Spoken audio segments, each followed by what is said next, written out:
Is anyone not ready? Sweet. I'll begin on my first word. Arthur Vanderbilt, former Chief Justice of the New Jersey Supreme Court, stated that, quote, taxes are the lifeblood of the government, and no taxpayer should be permitted to escape the payment of his just share of the burden of contributing thereto. Judge, it is because I agree with Arthur Vanderbilt that taxes are the lifeblood of the government, and I must affirm the resolution which states resolved. The United States ought to adopt a wealth tax.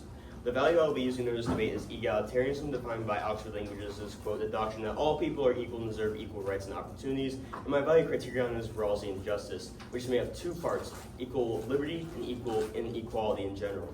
Equal liberty says that all citizens have an equal right to basic liberties, entailing freedom of conscience, expression, association, and democratic rights. And equality says that economic principles should be arranged in a way that they meet two requirements. First, the least advantaged in society receive a greater number of benefits. Second, the economic inequality should be arranged in a way that no individual is blocked from occupying any position of office, regardless of ethnicity, sex, or social background. Now, before I begin with my contentions, I'll define some key terms for this debate. Adopt is defined by Collins, the English dictionary, as, quote, to accept and formally put into effect. And the wealth tax, according to the Tax Foundation, is imposed on an individual's net wealth or market value of their total owned assets minus liabilities. A wealth tax can be narrowly or widely defined depending on the definition of wealth. The base for a wealth tax can vary. Now, my first contention is adopting a wealth tax would help diminish income inequality. First, let's establish why it's so important to narrow the wage gap for the sake of equality in the economy. According to the Federal Reserve Bank of St. Louis, quote, wealth creates different ways of life. In addition to greater financial stability, families and individuals who are wealthier have more opportunities for upward mobility and innovation. According to the United Nations, high levels of inequality of opportunity discourage skill accumulation, choke economic growth and social mobility and human development, and consequently depress economic growth. According to the Roosevelt Institute, quote, wealth inequality, including by race and gender, is high and holds back our nation's economic potential. The top 0.1% of share of total net worth in the United States is a near 35-year high and 60% higher than in 1989. Wealth disparities by race and gender are sharp. Research suggests that reducing wealth inequality overall and closing racial inequalities will boost our nation's economy. So the best solution we have for the problem of wealth inequality in America is to adopt a wealth tax, as doing so would decrease inequality that discourages skill accumulation and everything else previously listed, giving the less fortunate a better way of accumulating wealth and thus shrinking the economic disparities between the wealthy and the lower class, helping our economy in the process. This upholds the value of egalitarianism by giving the less fortunate an equal opportunity to accumulate wealth, and Rawlsian justice by aiming to benefit the least well-off in society. Contention 2 is adopting a wealth tax would generate revenue for public goods and services. As we speak, America is failing to raise enough revenue to invest in services that would benefit the public. According to the Institute of Taxation and Economic Policy, quote, for most of the past 50 years, the United States has not even collected enough revenue to pay for existing levels of public spending. This is not only causing America to go further into economic debt, but also prevents us from being able to give funds to those who are most in need. According to Oxfam.org, quote, this inequality crisis is literally killing people. It's time for our leaders to take action and ensure that we are tackling the root cause of poverty and injustice. And they went on to say that taxing billionaires is crucial to closing the inequality gap. A wealth tax could fund the child care industry, create dignified green jobs, invest in communities most impacted by climate change, support gender-based violence programs, and provide access to life-saving vaccines for millions of people and begin to lift people out of poverty. It's time to close the inequality gap. People's lives literally depend on it. And according to Peter J. Peterson Foundation, revenues raised through a wealth tax could help fund programs that invest in a more inclusive economy and benefit lower-income Americans, effectively evening the playing field and giving a boost to those in need. Now on my third contention, adopting a wealth tax would promote democracy. As a consequence of the rich's extreme wealth, they are able to fund political campaigns at a much higher level than the average American is. As Mark Hanna, a former U.S. Senator, said, there are two things that are important in politics. First is money, and I can't remember the second. What I'm about to present shows that adopting a wealth tax would help prevent drowning out the average American's voice in voting and representing their opinions and beliefs. Because when they find a candidate that holds their same values in today, more often than not that candidate loses as a result of being underfunded in comparison to candidates with the wealthiest values. As Harvard Law put it when quoting Strauss, a political commentator, quote, however, money now operates in a different online discursive environment, one marked by information overload, partisan speech silos, and lesser commitment to truth. Under these conditions, money's influence on politics poses a new series of risks.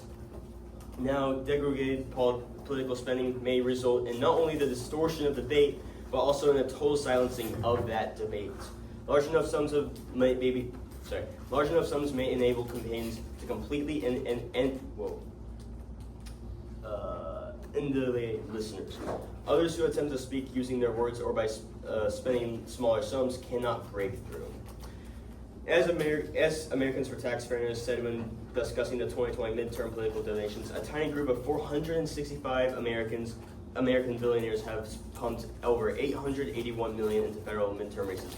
Even the elite fraternity of billionaires, the political spending is highly concentrated. The top 20 donor households have contributed to nearly 3/4 of billionaire contributions, over $643 million. In conclusion, to uphold the value of egalitarianism and the criterion of morality and justice by narrowing the wage gap, generating revenue for public goods, and promoting democracy, it is our moral imperative to affirm this resolution. Therefore, I urge a vote in affirmation. And I open myself up to cross-examination.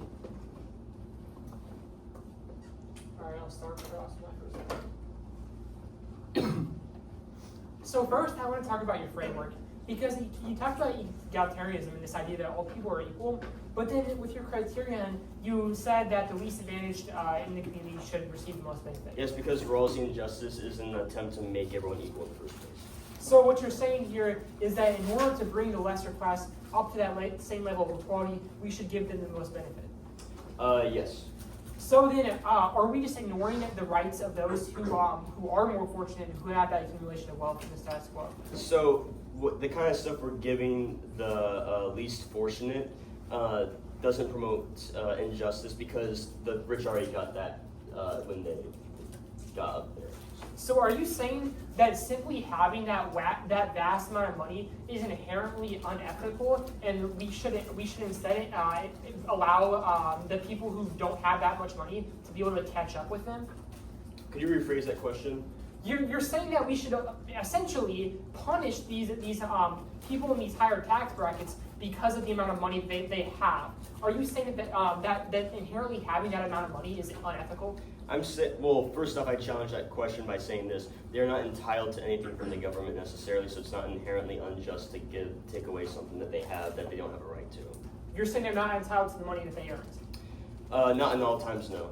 So the lower class would be more entitled to that money than the people who actually earned it? I'm saying the underclass are also entitled to the same opportunities, and the wealth inequality does not allow them to have those opportunities. So by having a wealth tax, the rich would give the others in the other wealth areas more opportunity. Okay, I want you to, on your first contention of income inequality, I want you to clarify how exactly a wealth tax would solve this gap between the different classes of people. So a wealth tax would take wealth from the wealthy, and then the government would redistribute it to those more in need. Got it. And so are you saying that these would be essentially like gifts to the population, or would they be... I want to clarify something. By giving it to those in need, I don't mean like through specific donations. I mean, like my second contention clarifies, it could fund child care industry, create dignified green jobs. It's not giving money directly to people. The reason why it would diminish the income inequality is because it's not saying that they give the money to the people. It's saying that they would take the money from the wealthy and then bring the wealthy down to their level. All right, last question here. So political contributions can be written off as gifts in the status quo. So isn't there a world where we adopt this wealth tax and millionaires evade it by these large political gifts? That can be avoided by doing so, like making an exit tax. So there's options to prevent that, even if it does happen.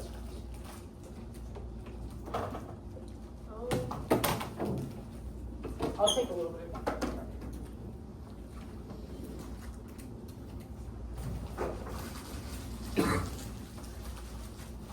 Is anybody not ready? All right, I'll begin. begin on my first word. Winston Churchill, the former Prime Minister of the United Kingdom, stated that for a nation to try to tax itself into prosperity is like a man standing in a bucket and trying to lift himself up by the handle. It is because I agree with this analogy, which illustrates the inherent flaws in excessive or impractical taxation policies, that I must negate the resolution. Resolved, the United States ought to adopt a wealth tax. In this debate, I uphold justice as the most important value, which requires the government to respect the rights of individuals, including their financial autonomy and property rights. To achieve justice, I use pragmatism as my value criterion, arguing that tax policies should be both effective and feasible within legal and economic constraints. I will prove today that a wealth tax, however well intended, fails this pragmatic test, as it creates significant practical challenges and undermines legal precedent.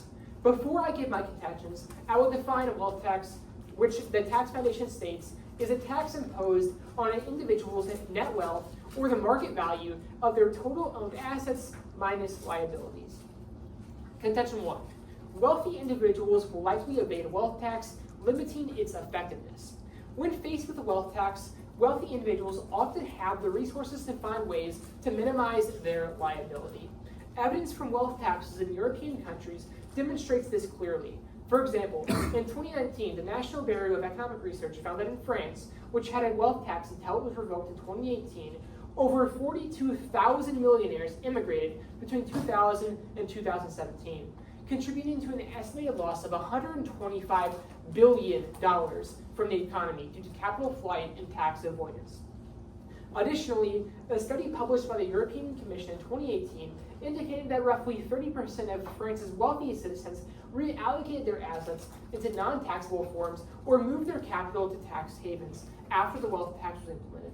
This pattern was not unique to France. Spain, which reintroduced the wealth tax in 2011, also saw significant numbers of high net worth individuals reallocating their assets to other countries in order to avoid taxation. Such tax avoidance methods render a wealth tax ineffective at raising revenue and disproportionately shift the burden on those who either cannot reallocate their assets or the ones who choose to abide by the laws.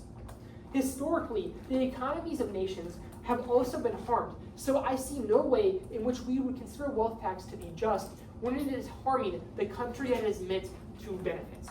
Now, contention 2, accurately assessing the value of assets for wealth tax is complex and likely very inaccurate. Assessing the values of assets for the purpose of wealth tax presents significant logistical challenges, especially with assets that lack a clear market value. According to a report by the Congressional Research Service in 2020, valuing non-liquid assets such as privately held businesses, real estate, and artwork would require annual, subjective appraisals, potentially leading to significant disputes, inconsistent valuations, and high administrative costs. For example, valuing a privately held business could involve a range of methods, like discounted cash flow or comparative market analysis, each resulting in different results and leading to potential disputes over taxable value. In Switzerland, where a form of wealth tax exists, administrative costs are estimated to 30% of revenue generated by the tax, largely due to the resources needed to value non-liquid assets annually.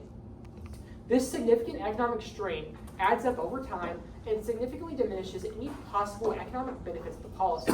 Additionally, inaccuracies in valuations could lead to inequitable tax bills that do not reflect the actual wealth of taxpayers, further weakening the fairness and justice of this policy.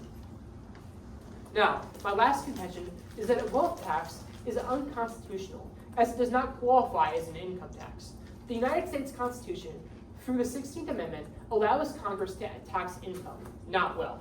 In Eisner v. Macomber in 1920, the Supreme Court ruled that income must be realized in order for it to be taxable, meaning it must involve a concrete transaction, such as the sale of an asset, to be defined as income. This precedent is strengthened by the court's more recent ruling, a Commissioner v. Blanchard Glass Company in 1955, which clarified that income must include undeniable accessions to wealth, clearly realized and over which taxpayers have complete dominion. A wealth tax, which targets an individual's net worth rather than realized income, therefore falls outside the scope of constitutionally allowable income, as not all assets fall in taxpayers' complete control. leading constitutional scholars such as Daniel Howell of the University of Chicago Law School argue that the wealth tax is likely to face challenges at the Supreme Court, and if implemented, it will likely be struck down due to its basis in unrealized appreciation. Now, moving on to my opponent's case. First, I want to touch on his framework. Now, he told you that the value we should uphold today is egalitarianism. However, I would tell you that my case better upholds this, because right now in the United States, we have an established progressive tax system. That is this level of equality where the rich are supposed to pay more than the poor, but it's not an unfair burden that the lower class don't attribute anything to, which is what a wealth tax would essentially do. Now, he also contradicts himself with having this Rawlsian principle because he's saying that we should allocate more resources to supporting the lower class. And essentially what he's saying is that we're going to punish wealthier individuals for accumulating this mass amount of wealth, which I believe to be inherently unjust. Now, I want to quickly touch on his point about income inequality here.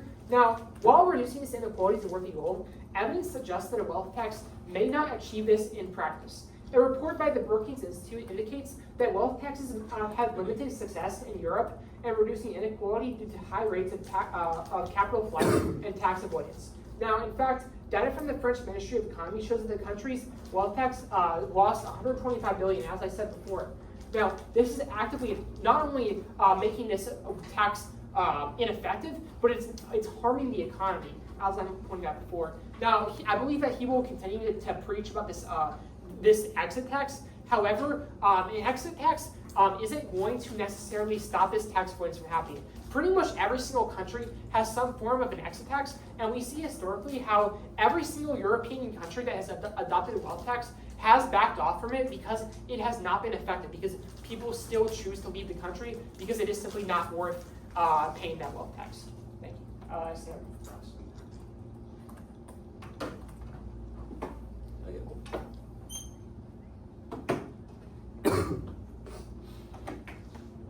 Wait, is anyone not ready? All right. Cross-examination begins on my first word. Could you say your value again? My value is justice. Can you define that real quick? I say it requires the government to respect the rights of individuals, including their financial autonomy and property rights. Okay, got it. And could you summarize your second contention real quick? My second contention was, so it's talking about the manner that we would evaluate assets. So essentially when we're talking about a wealth tax, we're talking about essentially every form of wealth that an individual possesses. That can include property, it can include artwork, as I pointed out, all those include stocks. And basically what this point is saying is there's no universal way that we evaluate many of those things right now. I talked about the challenges in evaluating a privately held business that has no market value. And that all factors in to an individual's net wealth. And that's why even when you look at like millionaires now, it's really difficult to evaluate what their wealth even is because of how subjective these appraisals are. Okay, so is this arguing with your value criterion is pragmatism, right? Yeah. With pragmatism, is this just arguing that we ought not do this because it's hard? That's one level of it, but it goes deeper than that. Because what I'm saying is that for the United States to adopt this, we would have to dedicate significant resources to do this, which would cost us even more money than we would generate from the revenue. How much money would it cost us if we did this? There's no, you didn't propose a policy. I can't propose an exact amount. Do you have any example of it costing another country who did a wealth tax where it Yes, cost them I do. a lot? That's my, I repeated it twice. France lost $125 billion from the economy after implementing a wealth tax. Who's the wealth tax target in France specifically? Like, what's the threshold of? I don't have that written down, but I'm pretty sure the threshold was 300 million. Okay, got it. Because, yeah, we'll go back to that later. Could you summarize, was there two sub-points in your first contention, or the two? No, there's no. Did part of your first contention have to do with, it costing us money, or was that in your second contention? Wait, can you repeat that? There was a point you made in your speech that said it would cost America money to instate the wealth tax. Yeah, right? yeah. Was that in your first or second? That was in my first, though. That was in your first. Can you justify that real quick?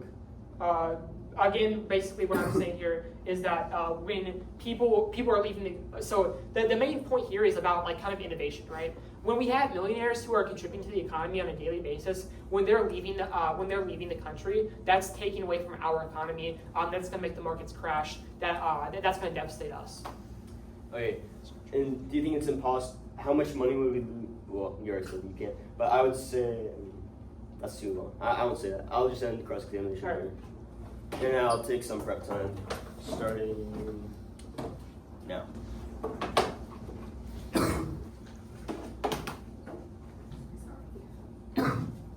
Is anyone not ready?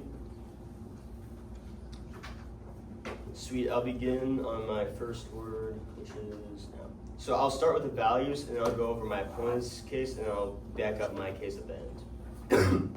So I'll pull my values real quick. Rawlsian justice aims to make an uneven and unfair system more fair. There's no contradiction in this. It is not unjust to redistribute resources equally. My opponent assumes that by taking away some of the things the wealthy have and redistributing it, that is unfair for those billionaires. They already are in an unfair situation, so it's not unfair to redistribute those resources or those, and in turn, those opportunities. We're trying to even out the opportunities. So there's no inequality happening here. With my opponent's value of justice, justice is not fulfilled within his framework. There was already an unjust situation that America is in right now, and what the wealth tax aims to do is it aims to fix that situation. So my opponent's, by keeping the status quo the same and voting nay, you are promoting injustice. So now I'll move on to defend to attack my opponent's case. With its first contention, the wealthy individuals can evade a wealth tax. There are multiple ways we can prevent this from happening. I already listed a way we could prevent that from happening, which is exit taxes, but there's multiple other ways.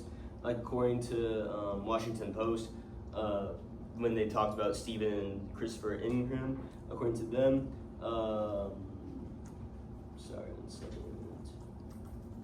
we can implement a mandatory audit rate requiring a certain number of people who pay the wealth tax to be subject to an audit every year, and a one-time tax penalty for those who have more than 50 million and try and renounce their U.S. citizenship. And this would address evasion by moving wealth offshore, and this would require strong reinforcement for data collection, sanctions for suppliers, tax evasion, all that kind of stuff. That's one thing we can do. We can also do, we can enforce according to SNAS 2019, we can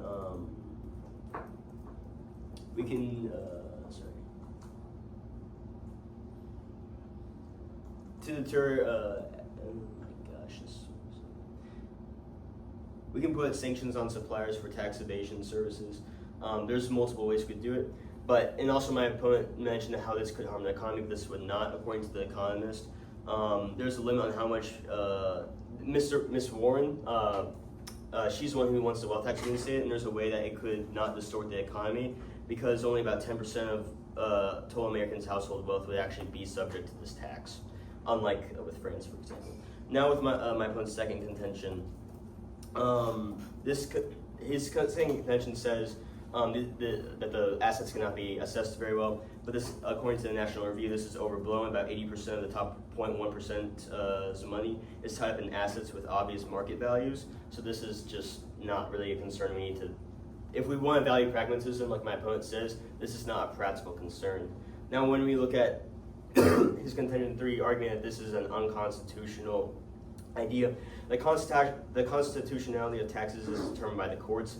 And many experts actually believe a wealth tax can be designed to comply with constitutional requirements, ensuring it can be legally implemented. The 16th Amendment, for example, allows for the taxation of income without apportionment, and a wealth tax can be structured as a tax on unrealized capital gains, aligning with the constitutional principle. So we can do a wealth tax in a constitutional way. Yeah. And to quickly defend my contentions, I only have 15 seconds, so I'm going to try and do this fast. Basically, my first contention, my opponent never really attacked this. He just said it's unequal, so it doesn't uphold my values, but I prove that it does. With my contention 2, adopting wealth tax would generate revenue for public goods and services. He questioned that. I can't really touch it now because I'm out of time. And with 3, I don't remember his attack on that, so I'll just stop there. I'll take the remaining 45.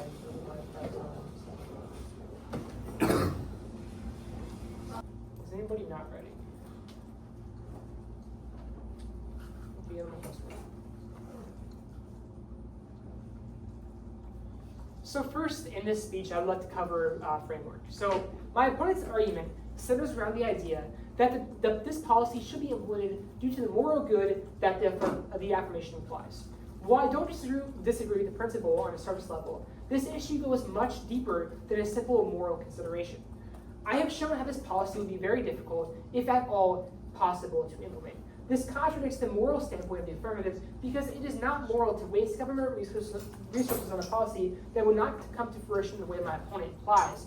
I've told you time and time again of the immense costs that this policy would bring if it ever could come to fruition at all. Now, I believe that the inequality illustrated by my opponent would be much better addressed through more feasible policies rather than the one he implies. Now, he says that my framework is unjust because I'm the side that's not taking action. But I'm telling you today that you have to refer back to my value criterion of pragmatism. If a policy is not practical, if it cannot be practically enforced, then it certainly cannot be just. Now, he says that it's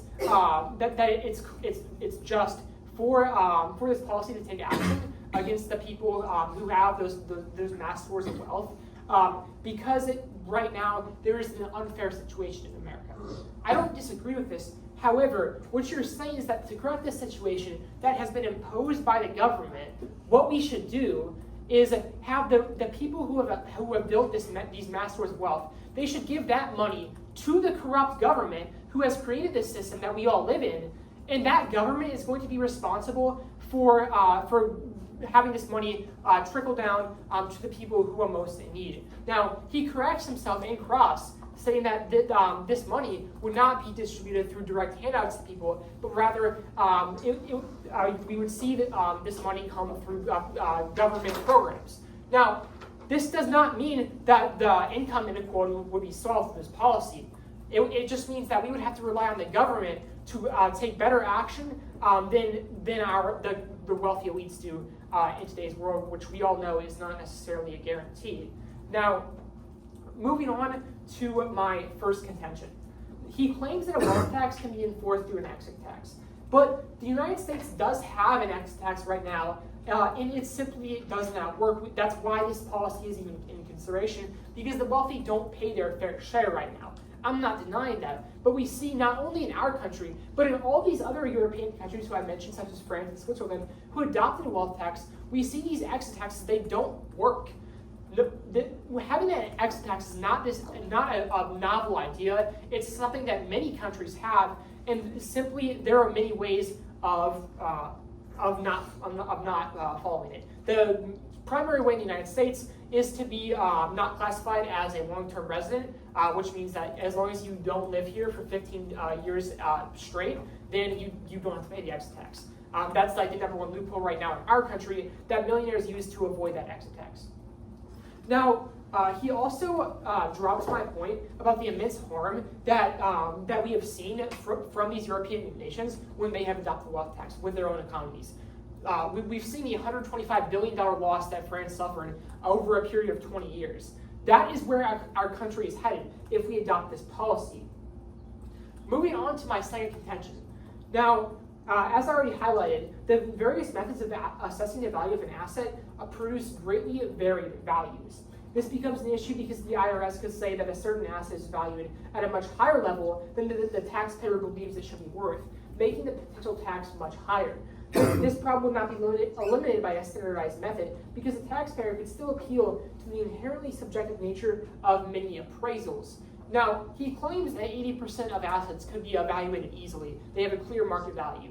First of all, I would tell you that 20% is still a very large number. And another thing to consider here is that millionaires don't have the same buildup of wealth as one another. One person may have a large amount of their money in stocks, but another person could have a large amount in property. every person is different, and so the idea that because only 20% would be difficult to evaluate means this point is mute is just simply incorrect here.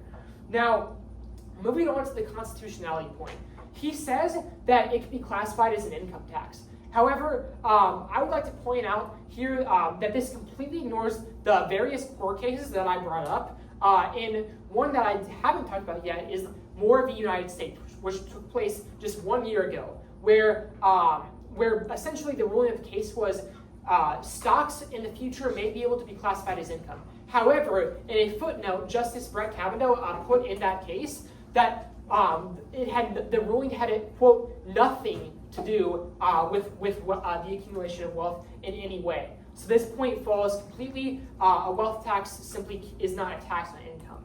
Now, moving on to his case real quick, I just want to point out again that with government revenue here, we're relying on the government to act in good faith. We don't know that that's going to happen. We have much more control over donations in the status quo than we would if these millionaires flee the country. If we take that money out of our own economy. The same thing goes for political campaigns. It's the same idea where we're having this money leave our country. That's money that the United States no longer has. And that is why we must negate today. Thank you. I'm going to use the remaining 30 seconds of my prep time starting now. Alright, I'll begin on my first words starting now. Alright, so I'll just begin by saying my opponent had issue with the practicality of this policy, the theoretical impracticality of this policy, but agreed with the desire to create justice. This is key in this debate because when we look at what the main contentions me and my opponent have with each other, the contentions are on theoretical impracticalities. I've given many solutions to these impracticalities, and he has given many detriments to, well, not detriments. He's given many objections to the theoretical solutions to these theoretical problems. We're just dealing with theoreticals right now. I'll go over more of that later. But when we look at whether we ought to promote justice and promote equality, it has gone uncontested. When we look at what my opponent says, his entire case is built on the idea that it might not work. I'm giving you solutions to how it could work, so we ought not decide who wins this debate based on whether it will or will not theoretically work. We ought to decide who won this debate based on who can show that we ought to or ought not to do something. And additionally, moving on, I never said this would come through narrowing more equality. I never said this would come through government programs theoretically. I said simply by taking money and thereby influence away from the wealthy would help diminish inequality. All the government needs to do is take away the wealthy's money and now even the playing field. Even if our government is corrupt, which I have reason to believe it's not, and it can distribute these resources well, as evidenced by the past, even if my opponent is theoretically right at this point, all it needs to do is take away the money from the wealthy, and it'll even the playing field in terms of equality of opportunity. So this would still have the good effects that I propose it ought to, so we should still affirm this resolution. My opponent said that there are multiple ways of avoiding the exit tax, but I could list many ways to fix those loopholes, and we could just keep quoting sources and sources, but the reality is there are multiple solutions to these problems my opponent listed. And my opponent talked about the 20% being questionable if we can tax it. He didn't read the source I quoted properly. The 20% is still taxable. From the source, it says verbatim. The other 20% is mainly in private businesses whose shares are bought and sold often enough to provide a price. We can still tax that 20%. France lost billions of dollars, my opponent said, but America could gain $1.3 to $3 trillion, as I said in my opening. America could gain that much money. So even if we lose that much money still, we could gain more than we lost at the end of the day. And to close, our Constitution is founded on the idea of life, liberty, and pursuit of happiness. What this resolution aims to do is to ensure that every citizen has the ability to provide every American citizen with an equal opportunity to gain that. Rawlsian democracy's goal is to ensure that equality is reached, and today you choose between justice or theoretical impracticality, of which can be easily solved through many ways, which I listed in my first rebuttal. Therefore, I urge vote in affirmation.